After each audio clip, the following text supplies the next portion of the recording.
Hello बच्चों। हमारा प्रश्न दिया हुआ है, निम्न में किसमें कठोर जल को प्रयुक्त करने में हानि नहीं होता है। चार ऑप्शन है। बॉयलर के भाप उत्पादन में, भोजन पात्रों को कठोर परत बनाने में, खाना बनाने में, नहाने एवं कपड़े धोने में, आयन विनिमयकर्ताओं में। चलिए समझते हैं इस प्रश्न की अगर मुख्य अवधारणा की बात की जाए तो मुख्य अवधारणा में हमें यह सीखना होगा कि कठोर जल क्या होता है। कठोर जल जहां पर क्या होता है, जल में अशुद्धियां मौजूद होती है, जैसे कार्बोनेट बाइकार्बोनेट आदि मिले होते हैं, तो जिसकी वजह से जल में कठोरता आ जाती है, उसी को बोलते हैं कठोर जल। ठीक है।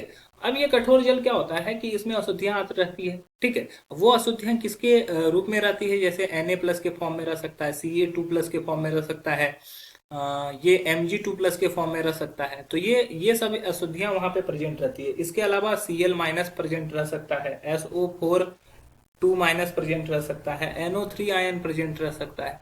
तो ये सभी की वजह से यहाँ अशुद्धियां प्रचुर होती है और यह कठोर जल बन जाता है। ठीक है।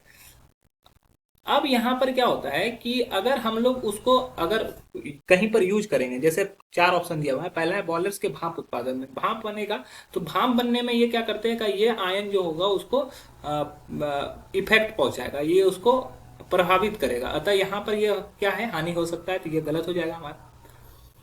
जहां पे हानि नहीं होगा वहीं चुनना है। दूसरा, भोजन पात्रों में कठोर परत बनाने में, कठोर परत अगर बन जाएगा तो भोजन बनाने वाला पात्र टूट सकता है, खराब हो सकता है, अतः यह भी गलत हो जाएगा। ठीक है। तीसरा, खाना बनाने और नहाने कपड़े धोने में, अगर हार्ड वाटर से अच्छे से कपड़ा नहीं धुलाया जा सकता है और खाना बनाने से वो हमारे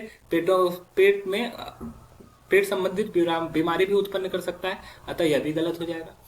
अगर आयन आयन विनिमय करता हूँ, आयन विनिमय करता में क्या होगा कि ये आसानी से कोई हानि नहीं पहुंचाएगा, क्योंकि आयन विनिमय करता में क्या होगा कि जब ये अगर मान लो ये Na+, Ca2+ या Mg2+, ये क्या करेंगे, जल के H2O का जो H+ आयन होता है उसके द्वारा क्या किया जाएगा, H+ आयन के द्वारा विस्थापित या विनिमय किया जा सकेगा, विनिमय किया जा सकेगा।